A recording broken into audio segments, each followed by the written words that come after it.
ಸಿಂಹರಾಶಿಯವರ April ತಿಂಗಳ ಮಾಸ ಭವಿಷ್ಯದಲ್ಲಿ 5 ಶುಭ ವಿಚಾರಗಳ ವಿಡಿಯೋಗೆ ಪ್ರತಿಯೊಬ್ಬ ಸಿಂಹರಾಶಿಯವರಿಗೆ ಆತ್ಮೀಯವಾದಂತಹ ಸ್ವಾಗತ ಹಾಗೂ ವಿಠಲ್ ಭಟ್ ಮಾಡುವಂತಹ ನಮಸ್ಕಾರ. ಪ್ರತಿ ತಿಂಗಳು ಪ್ರತಿ ರಾಶಿಯವರಿಗೆ ಒಂದಿಷ್ಟು ಶುಭ ಒಂದಿಷ್ಟು ಎಚ್ಚರಿಕೆ ಇರುತ್ತೆ. ಈ ವಿಡಿಯೋದಲ್ಲಿ ನಾನು ಏಪ್ರಿಲ್ ತಿಂಗಳಲ್ಲಿ ಸಿಂಹರಾಶಿಯವರಿಗೆ ಏನೇನು ಒಳ್ಳೆಯದಾಗಲಿದೆ ಅನ್ನುವಂಥದ್ದನ್ನು ತಿಳಿಸ್ಕೊಡ್ತೇನೆ. ಏನೇನು ಸಮಸ್ಯೆಗಳಾಗಬಹುದು ಅನ್ನುವಂಥದ್ದು ಆಲ್ರೆಡಿ ತಿಳಿಸಿದ್ದೇನೆ, ಅದನ್ನು ಸಹ ನೋಡಬಹುದು ನೀವು. ಇದು ಶುಭ ವಿಚಾರಗಳ ವಿಡಿಯೋ. ಪ್ರತಿಯೊಬ್ಬ ಸಿಂಹರಾಶಿಯವರಿಗೆ ಬಹಳ ಇಂಪಾರ್ಟೆಂಟ್, ಏನೇನು ಒಳ್ಳೆಯದಾಗಲಿದೆ ಅಂತ ತಿಳ್ಕೊಬೇಕಲ್ಲ. ಸೊ ಪ್ರತಿಯೊಬ್ಬ ಸಿಂಹರಾಶಿಯವರಿಗೆ ಈ ವಿಡಿಯೋ ರೀಚ್ ಆಗಬೇಕಲ್ಲ. ಸೊ ದಯವಿಟ್ಟು WhatsApp, Facebook, messenger, Telegram, Instagram ಎಲ್ಲ ಕಡೆ ಸಾಮಾಜಿಕ ಜಾಲತಾಣಗಳಲ್ಲಿ ವಿಡಿಯೋನ ಶೇರ್ ಮಾಡಲಿಕ್ಕೆ ಮರಿಬೇಡಿ. ನೀವಿನ್ನೂ ಸಬ್ಸ್ಕ್ರೈಬ್ ಮಾಡ್ಕೊಳ್ಳಿ ನಮ್ಮ ಚಾನಲ್ ಅಂದ್ರೆ ದಯವಿಟ್ಟು ಸಬ್ಸ್ಕ್ರೈಬ್ ಮಾಡ್ಕೊಂಡು ಬೆಲ್ ಬಟನ್ ಒತ್ಕೊಂಡು ಆಲ್ ಅಂತ ಮಾಡ್ಲಿಕ್ಕೆ ಮರಿಬೇಡಿ. ಫೇಸ್ಬುಕ್ ಅಲ್ಲಿ ನೋಡ್ತಿದ್ರೆ ನಮ್ಮ ಪೇಜ್ ಅನ್ನ ಫಾಲೋ ಮಾಡಲಿಕ್ಕೆ ದಯವಿಟ್ಟು ಮರಿಬೇಡಿ. ಇನ್ಸ್ಟಾಗ್ರಾಮ್ ಅಲ್ಲಿ ನೋಡ್ತಿದ್ರು ನಮ್ಮ ಪೇಜ್ ಅನ್ನ ಫಾಲೋ ಮಾಡ್ಕೊಳ್ಳಿ. ವಿಶೇಷ ಪ್ರಶ್ನೆಗಳಿದ್ರೆ ಕಮೆಂಟ್ ಮಾಡಿ, ನಾನು ಕಮೆಂಟ್ಸ್ನೆಲ್ಲ ಓದ್ತಾ ಇರ್ತೇನೆ. ಎಲ್ಲರಿಗೂ ಸಹ ಒಳ್ಳೆಯದಾಗಲಿ. ಬನ್ನಿ ವಿಡಿಯೋನ ಶುರು ಮಾಡೋಣ. ಸಿಂಹರಾಶಿಯವರಿಗೆ ಏಪ್ರಿಲ್ ತಿಂಗಳ ಮಾಸ ಭವಿಷ್ಯದಲ್ಲಿ ಮೊದಲನೆಯ ಶುಭ ವಿಚಾರ, ಭಾಗ್ಯ ಅಂದ್ರೆ ಅದೃಷ್ಟ ನಿಮ್ಮ ಪರವಾಗಿದೆ. ಅದೃಷ್ಟ ನಿಮ್ಮ ಪರವಾಗಿದೆ. ಯಾಕೆಂದ್ರೆ ರಾಶ್ಯಾಧಿಪತಿಗೆ ಆಗಿರತಕ್ಕಂಥ ರವಿಗ್ರಹ 9ನೇ ಮನೆಯಲ್ಲಿ ಭಾಗ್ಯಸ್ಥಾನದಲ್ಲಿ ಪರಮೋಚ್ಚ ಸ್ಥಿತಿಯಲ್ಲಿರ್ತಾನೆ. ಸೊ ಅದೃಷ್ಟ ಖಂಡಿತವಾಗಿ ಸಿಂಹರಾಶಿಯವರ ಪರವಾಗಿ ಏಪ್ರಿಲ್ ತಿಂಗಳಲ್ಲಿ ಇರಲಿದೆ ಅನ್ನುವಂಥದ್ದು ಸ್ಪಷ್ಟವಾಗಿದೆ.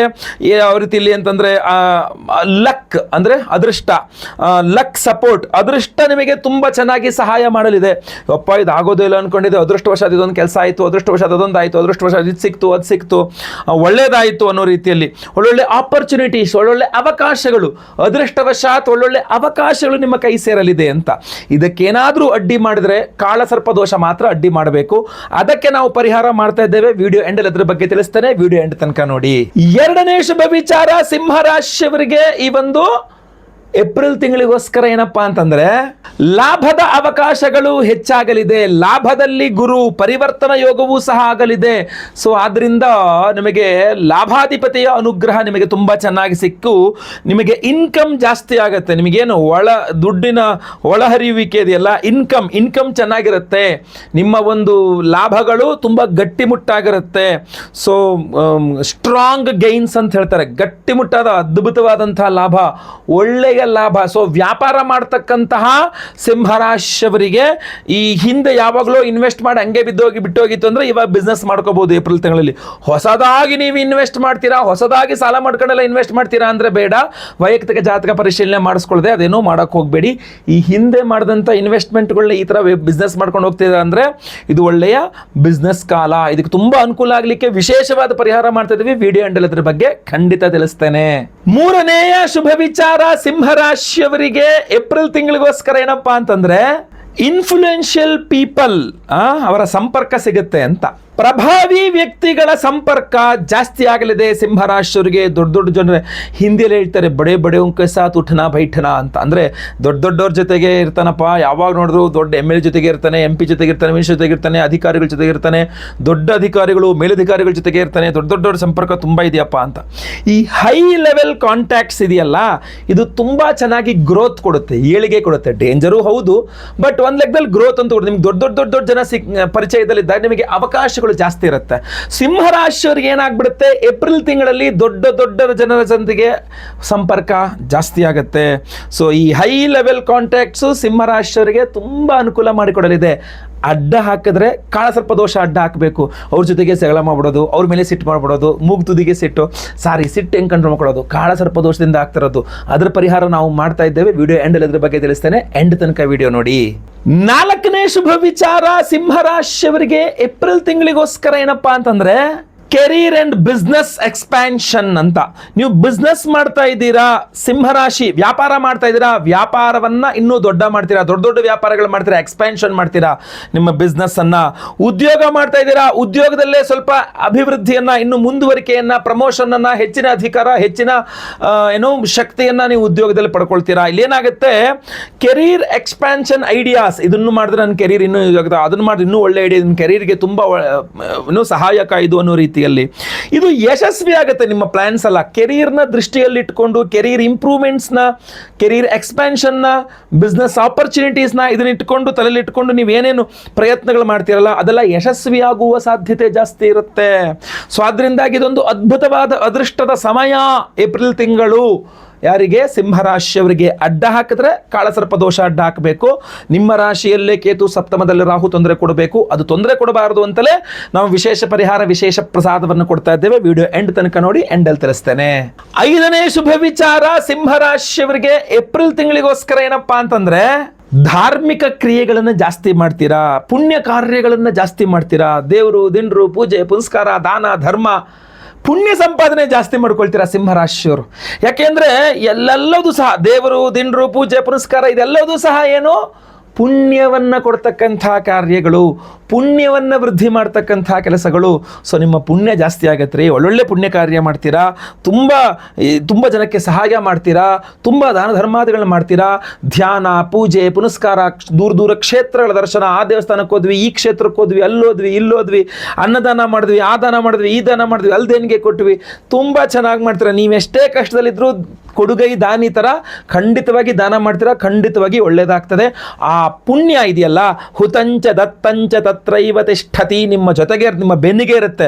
ಒಬ್ಬರಿಗೆ ಸ್ವಾಹ ಅಂತ ಒಬ್ಬರಿಗೆ ಕೊಟ್ಟಂಥ ದಾನ, ಅಥವಾ ಸ್ವಾಹ ಅಂತ ಹಾಕಿದಂಥ ಆಹುತಿ, ಅಗ್ನಿಗೆ ಬೆಂಕಿಗೆ ಹಾಕಿದಂಥ ಆ ಯಜ್ಞ ಪುರುಷನಿಗೆ ಹಾಕಿದಂಥ ಆಹುತಿ ಇರಬಹುದು, ಇನ್ನೊಬ್ಬರಿಗೆ ಕೊಟ್ಟ ದಾನ ಇರಬಹುದು. ಅದು ಒಂದು ಪುಣ್ಯದ ಸ್ವರೂಪವಾಗಿ ನಿಮ್ಮ ಬೆನ್ನಿಗೆ ಇರುತ್ತಂತೆ. ಸೊ ಅದರಿಂದ ದಾನ ಧರ್ಮಗಳನ್ನು ಹೆಚ್ಚು ಮಾಡಬೇಕು ಅಂತ ಹೇಳುವಂಥದ್ದು, ಯಜ್ಞ ಯಾಗಾದಿಗಳನ್ನು ಜಾಸ್ತಿ ಮಾಡಬೇಕು ಅಂತ ಹೇಳುವಂಥದ್ದು. ಸೊ ಇದನ್ನೆಲ್ಲ ಸಿಂಹರಾಶಿಯವರು ಮಾಡ್ತೀರಾ. ಈ ಒಂದು ಏಪ್ರಿಲ್ ತಿಂಗಳಲ್ಲಿ ಒಳ್ಳೆ ಪುಣ್ಯ ಸಂಪಾದನೆ ಮಾಡ್ಕೊಳ್ತೀರಾ ಅಂತ ಕಂಡು ಬರ್ತಾ ಇದೆ. ನಿಮ್ಮ ಎಲ್ಲ ಪುಣ್ಯ ಸಂಪಾದನೆಗಳು ಜಾಸ್ತಿ ಆಗಲಿ. ಏಪ್ರಿಲ್ ತಿಂಗಳ ಎಲ್ಲ ಶುಭ ವಿಚಾರವನ್ನು 10 ಪಟ್ಟಷ್ಟು ಜಾಸ್ತಿ ಆಗಲಿ. ಆದರೆ ಒಂದು ವಿಚಾರ ಏನು ಅಂದರೆ, ಪರಿಹಾರ ಬಹಳ ಮುಖ್ಯ. ನಿಮಗೋಸ್ಕರ ನಾವು ವಿಶೇಷ ಪರಿಹಾರ ಮಾಡ್ತಾ ಇದ್ದೇವೆ. ಏಪ್ರಿಲ್ 2ನೇ ತಾರೀಕು ಗುರುವಾರ ಹುಣ್ಣಿಮೆಯ ದಿವಸ ನಮ್ಮ ಯಾಗಶಾಲೆಯಲ್ಲಿ ಮಹಾಕಾಳ ಸರ್ಪಯೋಗ ದೋಷ ಪರಿಹಾರ ಶಾಂತಿ ಹೋಮವನ್ನು ಮಾಡ್ತಾ ಇದ್ದೇವೆ. ಬಹಳ ಅಪರೂಪದಲ್ಲಿ ನಾವು ಮಾಡ್ತಕ್ಕಂಥ ಈ ಹೋಮ ಈಗಲೂ ಸಹ ನಭೋಮಂಡಲದಲ್ಲಿ ಗೋಚಾರದಲ್ಲಿ ಎಲ್ಲ ಗ್ರಹಗಳು ಸಹ ಸಿಂಹರಾಶಿಯಲ್ಲಿ ಕೇತು ಹಾಗೂ ಕುಂಭರಾಶಿಯಲ್ಲಿ ರಾಹುವಿನ ಮಧ್ಯದಲ್ಲಿ, ಅಂದರೆ ಕಾಳ ಸರ್ಪ ಯೋಗ ದೋಷದಲ್ಲಿಯೇ ಇದೆ. ರಾಹು ಕೇತು ಗ್ರಹೋರ್ ಮಧ್ಯೆ ಆದಿತ್ಯಾಗ ಚಖೇ ಗ್ರಹ ಕಾಳ ಸರ್ಪಾಖ್ಯ ದೋಷೋಯಂ ಸರ್ವ ಸಂಪತ್ ಪ್ರನಾಶನಂ ಅಂತ ಹೇಳ್ತಾರೆ. ಈ ರಾಹು ಕೇತು ಗ್ರಹಗಳ ಒಳಗೆ ಸೂರ್ಯಾದಿ ಸಪ್ತ ಗ್ರಹನ ಸಿಲುಕಿಕೊಂಡಾಗ ನಿಮಗೆ ಮಹಾಕಾಳ ಸರ್ಪ ಯೋಗ ದೋಷ ಆಗಿ ಅದು ಯಾವುದನ್ನು ನಿಮಗೆ ಅನುಭವಿಸಲಿಕ್ಕೆ ಬಿಡೋದಿಲ್ಲ ಅಂತ ಹೇಳ್ತಂತು. ಅಂತಹ ಒಂದು ಅದ್ಭುತವಾದ ಮಹಾಕಾಳ ಸರ್ಪ ಯೋಗ ದೋಷ ಪರಿಹಾರ ಶಾಂತಿ ಹೋಮವನ್ನ ನಾವು ಇದೇ 2ನೇ ತಾರೀಕು ಮಾಡ್ತಾ ಇದ್ದೇವೆ, ಗುರುವಾರ ಹುಣ್ಣಿಮೆಯ ದಿವಸ. ನಿಮ್ಮ ವೈಯಕ್ತಿಕ ಜಾತಕದಲ್ಲಿರುವ ಕಾಳ ಸರ್ಪ ಯೋಗವಾಗಲಿ, ಗೋಚಾರದಲ್ಲಿ ನಭೋಮಂಡಲದಲ್ಲಿರ್ತಕ್ಕಂತಹ ಕಾಳ ಸರ್ಪ ಯೋಗ ದೋಷವಾಗಲಿ, ಇದು ಪರಿಹಾರವಾಗಬೇಕು ಅನ್ನುವ ದೃಷ್ಟಿಕೋನದಿಂದ ಬಹಳ ವಿಶೇಷವಾಗಿ ಮಾಡ್ತಾ ಇರತಕ್ಕಂಥದ್ದು. ನಾವು ವರ್ಷಕ್ಕೆ ಕೇವಲ 1 ಅಥವಾ 2 ಬಾರಿ ಮಾತ್ರ ಮಾಡ್ತಕ್ಕಂಥ ಹೋಮ ಇದು. ಈ ಹೋಮದಲ್ಲಿ ನೀವು ಸಂಕಲ್ಪ ಸೇವೆಗೆ ಹೆಸರು ಕೊಡಲಿಕ್ಕೆ ದಯವಿಟ್ಟು ಮರಿಬೇಡಿ. ವೀಕ್ಷಕರೇ, ಯಾರ್ಯಾರು ನಿಮ್ಮ ಹೆಸರುಗಳನ್ನ ಈ ಒಂದು ವಿಶೇಷವಾಗಿರತಕ್ಕಂಥ ಮಹಾಕಾಳ ಸರ್ಪ ಯೋಗ ದೋಷ ಪರಿಹಾರ ಶಾಂತಿ ಹೋಮದಲ್ಲಿ ನೀವು ಸಂಕಲ್ಪ ಸೇವೆಗೆ ಹೆಸರು ಕೊಡ್ತೀರೋ, ಅವತ್ತಿನ ದಿವಸ ಅಂದರೆ ಗುರುವಾರ ದಿವಸ ಬೆಳಗ್ಗೆ ಲೈವ್ ಅಲ್ಲಿ ನಾನೇ ನಿಮ್ಮ ಹೆಸರು ಸಂಕಲ್ಪ ಮಾಡ್ತೇನೆ ಮಹಾಕಾಳ ಸರ್ಪ ಯೋಗ ದೋಷ ಪರಿಹಾರ ಶಾಂತಿ ಹೋಮದ ಸಂಕಲ್ಪ ಸೇವೆಯಲ್ಲಿ. ಅಷ್ಟೇ ಅಲ್ಲ, ಇನ್ನು ಹಲವಾರು ಬೇರೆ ಹೋಮಗಳಾಗಲಿದೆ. ಆಶ್ಲೇಷ ಬಲಿ ಪೂಜೆ ಆಗಲಿದೆ. ಗುರುದೋಷ ಪರಿಹಾರವಾಗಿ ಗುರುಬಲ ಸಿಗಬೇಕು ಅಂತ ಗುರು ಶಾಂತಿ ಹೋಮ ಆಗಲಿದೆ. ಪಂಚಮ ಶನಿ, ಅಷ್ಟಮ ಶನಿ, ಅರ್ಧಾಷ್ಟಮ ಶನಿ, ಸಾಡೆ ಸಾತಿ ಇತ್ಯಾದಿ ಎಲ್ಲ ಶನಿ ಪೀಡೆಗಳ ಪರಿಹಾರಕ್ಕೆ ಶನಿ ಶಾಂತಿ ಹೋಮ ಆಗಲಿದೆ. ನವಗ್ರಹ ಶಾಂತಿ ಹೋಮಗಳಾಗಲಿದೆ. ಸಂತಾನ ಇಲ್ಲದವರಿಗೆ ಸಂತಾನ ಸಿಗಬೇಕು ಅನ್ನುವ ಆಗಬೇಕು, ಹಾಗೂ ಸಂತಾನ ಇರುವವರಿಗೆ ಮಕ್ಕಳ ವಿಚಾರದಲ್ಲಿರುವ ಚಿಂತಾಕ್ರಾಂತಿಗಳು ಕಡಿಮೆ ಆಗಬೇಕು ಅಂತ ಸಂತಾನ ಗೋಪಾಲ ಕೃಷ್ಣ ಹೋಮವನ್ನು ಮಾಡ್ತಾ ಇದ್ದೇವೆ. ಅಷ್ಟೇ ಅಲ್ಲ, ನಿಮ್ಮೆಲ್ಲರ ಆರ್ಥಿಕ ಬಾಧೆಗಳ ಪರಿಹಾರಕ್ಕೋಸ್ಕರ ವಿಶೇಷವಾದಂತಹ ಲಕ್ಷ್ಮೀ ಹೋಮವನ್ನು ಸಹ ನಾವು ಮಾಡ್ತಾ ಇದ್ದೇವೆ. ಸೊ ಇಷ್ಟೆಲ್ಲ ಹೋಮಗಳು ವಿಶೇಷವಾಗಿ ಮಹಾಕಾಳ ಸರ್ಪ ಯೋಗ ದೋಷ ಪರಿಹಾರ ಶಾಂತಿ ಹೋಮ. ಅಷ್ಟೇ ಅಲ್ಲ, ರವಿಗ್ರಹ ಪರಮೋಚ್ಚ ಸ್ಥಿತಿಯಲ್ಲಿರೋದ್ರಿಂದ ರವಿಯ ಆರಾಧನೆಯ ಪ್ರಾಮುಖ್ಯತೆ ಇರ್ತದೆ. ಸೊ ರವಿ ಶಾಂತಿ ಹೋಮವನ್ನು ಸಹ ನಾವು ಮಾಡ್ತಾ ಇದ್ದೇವೆ.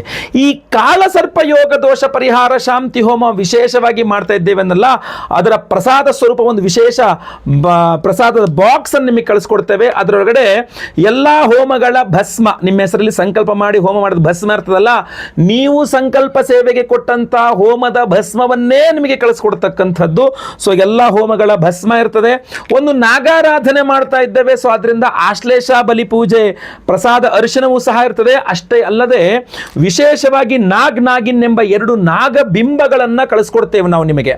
ಈ 2 ನಾಗಬಿಂಬಗಳು ನಿಮ್ಮ ಕೈ ಸೇರಿದ ನಂತರ ಮರುದಿನ ಬೆಳಗ್ಗೆ ಎದ್ದು ಸ್ನಾನ ಮಾಡಿ ಮನೆ ಹತ್ತಿರದಲ್ಲಿರೋ ಯಾವುದಾದ್ರು ದೇವಸ್ಥಾನಕ್ಕೆ ಹೋಗಿ ಈ 2 ನಾಗಬಿಂಬಗಳನ್ನು ನಿಮ್ಮ ಅಂಗೈಯಲ್ಲಿಟ್ಟುಕೊಂಡು ₹1 ಒಂದು 6 ಕಾಯಿನ್, ಅಥವಾ ₹2 ಪರವಾಗಿಲ್ಲ, ₹5 ಪರವಾಗಿಲ್ಲ, ಒಂದು 6 ಕಾಯಿನ್ ಇದ್ರ ಜೊತೆಗೆ ಇಟ್ಟುಕೊಂಡು ಕೈ ಮುಷ್ಟಿ ಮಾಡಿಕೊಂಡು ಒಂದು 6 ಬಾರಿ ನಿಮ್ಮ ತಲೆಗೆ ಒಂದು ಈ ರೀತಿಯಲ್ಲಿ ನಿವಾಳಿಸಿ, ಪ್ರದಕ್ಷಿಣಾಕಾರವಾಗಿ ನಿವಾಳಿಸಿ ಆ ದಕ್ಷಿಣೆ ಸಹಿತ ಈ 2 ನಾಗಿನ ಸಹಿತ ಆ ದೇವಸ್ಥಾನದ ಹುಂಡಿಯಲ್ಲಿ ಹಾಕ್ಬಿಡಬೇಕು. ಅಲ್ಲಿಗೆ ನಿಮ್ಮ ಸರ್ಪದೋಷಗಳು, ಕಾಳ ಸರ್ಪದೋಷ ಪರಿಹಾರ ಆಗ್ತದೆ. ಯಾಕೆಂದ್ರೆ ನಿಮ್ಮ ಹೆಸರಿನಲ್ಲಿ ಕಾಳ ಸರ್ಪದೋಷ ಪರಿಹಾರ ಶಾಂತಿ ಆಗಿರ್ತದೆ. ನಿಮಗೆ ನಾಗಿನ್ ನಿಮ್ಮ ಕೈಯಲ್ಲಿ ದೇವತಾ ಬಿಂಬಗಳು, ನಾಗಿನ್ ಬಿಂಬಗಳು, ಸರ್ಪ ಬಿಂಬಗಳು ದೇವತಾ ಸಮರ್ಪಣೆ ಆಗಿರ್ತದೆ. ಅಲ್ಲಿಗೆ ಕಾಳ ಸರ್ಪ ದೋಷ ಪರಿಹಾರ ಅಷ್ಟೇ ಅಲ್ಲ, ನಿಮಗೇನು ಸ್ಕ್ರೀನ್ ಮೇಲೆ ಕಾಣ್ತಾ ಇದ್ದೇವೆ ಕಾಳ ಸರ್ಪ ನಿಯಂತ್ರಕ ಮಣಿ, ಈ ಕಾಳ ಸರ್ಪ ದೋಷ ನಿಯಂತ್ರಕ ಮಣಿಯನ್ನ ಸಹ ನಾವು ನಿಮಗೆ ಸ್ಪೀಡ್ ಪೋಸ್ಟ್ ಮೂಲಕ ಕಳಿಸ್ಕೊಡ್ತಾ ಇದ್ದೇವೆ. ಈ ಮಣಿಯನ್ನ ಪ್ರತಿಯೊಬ್ಬರು ಸಹ ನಿಮ್ಮ ಪಾಕೆಟ್ ಅಲ್ಲಿ ಇಟ್ಕೊಳ್ಬಹುದು, ಕುತ್ತಿಗೆಯಲ್ಲಿ ಬೇಕಾದ್ರೆ ಧಾರಣೆ ಮಾಡಿಕೊಳ್ಳಬಹುದು. ನಿಮಗೆ ಅನುಕೂಲ ಆದ ರೀತಿಯಲ್ಲಿ ಇದನ್ನು ನಿಮ್ಮ ಜೊತೆಗೆ ಇಟ್ಟುಕೊಂಡ್ರೆ ಕಾಳ ಸರ್ಪ ದೋಷ ನಿಯಂತ್ರಣ ಆಗ್ತದೆ, ಕಾಳ ಸರ್ಪ ಯೋಗ ನಿಯಂತ್ರಣ ಆಗ್ತದೆ. ಯಾಕೆಂದ್ರೆ ಕಾಳ ಸರ್ಪ ಯೋಗವನ್ನು ಸಂಪೂರ್ಣ ನಿವಾರಣೆ ಮಾಡಲಿಕ್ಕಾಗಲ್ಲ. We cannot eradicate, we can decrease, ಅದರ ದುಷ್ಪ್ರಭಾವಗಳನ್ನು ಕಡಿಮೆ ಮಾಡಬಹುದು. ಈ ಕಾಳ ಸರ್ಪ ಯೋಗ ನಿಯಂತ್ರಕ ರತ್ನವನ್ನ ನೀವು ಪ್ರತಿಯೊಬ್ಬರು ನಿಮ್ಮಲ್ಲಿ ಇಟ್ಕೊಂಡಿರಿ. ಹಾಗೂ ನಿಮ್ಮ ಕೈಯಾರೆ ನೀವೇ ಸ್ವತಃ ನಾಗಿನ್ ಬಿಂಬಗಳನ್ನ ₹1 ಅಥವಾ ಕಾಯಿನ್ಗಳು, ಒಂದು 6 ಕಾಯಿನು ಈ ನಾಗಿನ್ ಬಿಂಬವನ್ನ ಅಂಗೈಯಲ್ಲಿ ಇಟ್ಕೊಂಡು ಒಂದು 6 ಬಾರಿ ನಿಮ್ಮ ತಲೆಗೆ ಹೀಗೆ ನಿವಾಳಿಸಿ ನಿಮ್ಮ ಮನೆಯಲ್ಲಿ ಹತ್ತಿರ ಇರುವ ಯಾವ್ದಾದ್ರು ದೇವಸ್ಥಾನದ ಹುಂಡಿಯಲ್ಲಿ ಇದನ್ನು ಹಾಕಿಬಿಟ್ರೆ ಆಯ್ತು. ಸೊ ಈ ಪ್ರಸಾದದ ಕಿಟ್ ಅನ್ನ ಪ್ರತಿಯೊಬ್ಬ ಸಂಕಲ್ಪ ಸೇವಾಕರ್ತರಿಗೂ ನಾವು ಸ್ಪೀಡ್ ಪೋಸ್ಟ್ ಮೂಲಕ ಕಳಿಸ್ಕೊಡ್ತಾ ಇದ್ದೇವೆ. ಸ್ಕ್ರೀನ್ ಮೇಲೆ ಕಾಣುವಂಥ ನಂಬರ್ಗೆ ನಿಮ್ಮ ಹೆಸರು, ಗೋತ್ರ ಗೊತ್ತಿದ್ರೆ, ನಕ್ಷತ್ರ ಗೊತ್ತಿದ್ರೆ, ರಾಶಿ, ನಿಮ್ಮ ರಾಶಿ ಹಾಗೂ ನಿಮ್ಮ ವಿಳಾಸ ಸ್ಕ್ರೀನ್ ಮೇಲೆ ಕಾಣುವಂಥ ನಂಬರ್ಗೆ ವಾಟ್ಸಪ್ ಮಾಡ್ಕೊಳ್ಳಿ. 2ನೇ ತಾರೀಕು ಬೆಳಗ್ಗೆ ಲೈವ್ ಅಲ್ಲಿ ನಾನೇ ನಿಮ್ಮ ಹೆಸರು ಸಂಕಲ್ಪ ಮಾಡ್ತೇನೆ. ಲೈವ್ ಅಲ್ಲಿ ನಿಮ್ಮ ಹೆಸರು ಸಂಕಲ್ಪ ಆಗೋದು ನೀವು ನೋಡಬಹುದು. ಎಲ್ಲಾ ಮಹಾಕಾಳ ಸರ್ಪ ಯೋಗ ದೋಷ ಪರಿಹಾರ ಶಾಂತಿ ಹೋಮ, ಆಶ್ಲೇಷ ಬರಿ ಪೂಜೆ ಇತ್ಯಾದಿ ಎಲ್ಲಾ ಹೋಮಗಳನ್ನು ನೀವು ಲೈವ್ ನೋಡಬಹುದು. ಹಾಗೂ ಎಲ್ಲಾ ಹೋಮಗಳ ಭಸ್ಮ, ನಾಗಾರಾಧನೆ ಅರಿಶಿನ ನಿವಾಳಿಸಿ ಹುಂಡಿಯಲ್ಲಿ ಹಾಕಲಿಕ್ಕೆ ನಾಗಿನ್ ಬಿಂಬಗಳು ಹಾಗೂ ವಿಶೇಷವಾದಂತಹ ಈ ಕಾಳ ಸರ್ಪ ನಿಯಂತ್ರಕ ಮಣಿ ನಿಮಗೆ ಸ್ಪೀಡ್ ಪೋಸ್ಟ್ ಮೂಲಕ ನಾವು ಕಳುಹಿಸಿಕೊಡ್ತಾ ಇದ್ದೇವೆ. ತಡ ಮಾಡಬೇಡಿ, ಸ್ಕ್ರೀನ್ ಮೇಲೆ ಕಾಣೋ ನಂಬರ್ಗೆ ನಿಮ್ಮ ವಿವರಗಳನ್ನು ವಾಟ್ಸಪ್ ಮಾಡ್ಕೊಳ್ಳಿ, ಕಾಲ್ ಅಥವಾ ವಾಟ್ಸಪ್ ಮಾಡಿ. ಖಂಡಿತವಾಗಿ ಒಳ್ಳೆಯದಾಗಲಿ. ಪ್ರತಿಯೊಬ್ಬರಿಗೂ ಈ ಮಹಾಕಾಳ ಸರ್ಪ ಯೋಗ ದೋಷ ಪರಿಹಾರ ಶಾಂತಿ ಹೋಮದ ಬಗ್ಗೆ ಗೊತ್ತಾಗಬೇಕು. ದಯವಿಟ್ಟು WhatsApp, Facebook, messenger, Telegram, Instagram ಎಲ್ಲ ಕಡೆ ಸಾಮಾಜಿಕ ಜಾಲತಾಣಗಳಲ್ಲಿ ಈ ವಿಡಿಯೋನ ಶೇರ್ ಮಾಡಲಿಕ್ಕೆ ಮರಿಬೇಡಿ. ನೀವಿನ್ನು ಸಬ್ಸ್ಕ್ರೈಬ್ ಮಾಡ್ಕೊಳ್ಳಿ ನಮ್ಮ ಚಾನಲ್ ಅಂದ್ರೆ ದಯವಿಟ್ಟು ಕೆಳಗಡೆ ಸಬ್ಸ್ಕ್ರೈಬ್ ಅಂತ ಬಟನ್ ಇರುತ್ತೆ, ಸಬ್ಸ್ಕ್ರೈಬ್ ಮಾಡ್ಕೊಳ್ಳಿ. ಬೆಲ್ ಬಟನ್ ಬರುತ್ತೆ, ಬೆಲ್ ಬಟನ್ ಕ್ಲಿಕ್ ಮಾಡಿ ಆಲ್ ಅಂತ ಮಾಡ್ಲಿಕ್ಕೆ ದಯವಿಟ್ಟು ಮರಿಬೇಡಿ. ಮುಂದಿನ ವಿಡಿಯೋದಲ್ಲಿ ಮತ್ತೆ ಪುನಃ ಸಿಗ್ತೇನೆ. ಎಲ್ಲರಿಗೂ ಸಹ ಒಳ್ಳೆಯದಾಗಲಿ. ಲೋಕ ಸಮಸ್ತ ಸುಖಿನೋ ಭವಂತು. ನಾರಾಯಣ ನಾರಾಯಣ ನಾರಾಯಣ.